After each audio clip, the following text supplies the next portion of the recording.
On a cold January evening in 1950, Boston's North End looked like any other winter night. Quiet streets, storefronts shuttering for the day, and the glow of street lamps bouncing off patches of snow. Inside the Brink's building on Prince Street, employees were wrapping up their work handling cash transfers for banks and businesses across the city. Moments later, the company would become the setting for what newspapers would call the crime of the century. Shortly after 7 p.m., employees were confronted by a group of masked men who forced them into silence and restrained them. In a matter of minutes, the robbers made off with bags stuffed with cash, checks, and securities, roughly $2.7 million at the time, the largest theft in US history up to that point. The heist stunned the nation. Investigators from the FBI and local police launched an enormous manhunt, interviewing hundreds of people and following leads across multiple states. With few clues and little physical evidence, the case dragged on for years.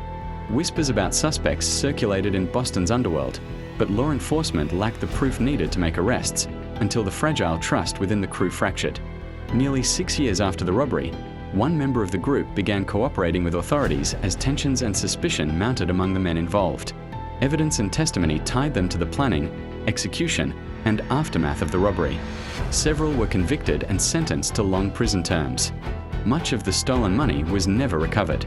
The Brink's robbery became a landmark case in American criminal history, not only for the staggering amount stolen, but for the years-long investigation and the eventual unraveling of a tightly kept conspiracy.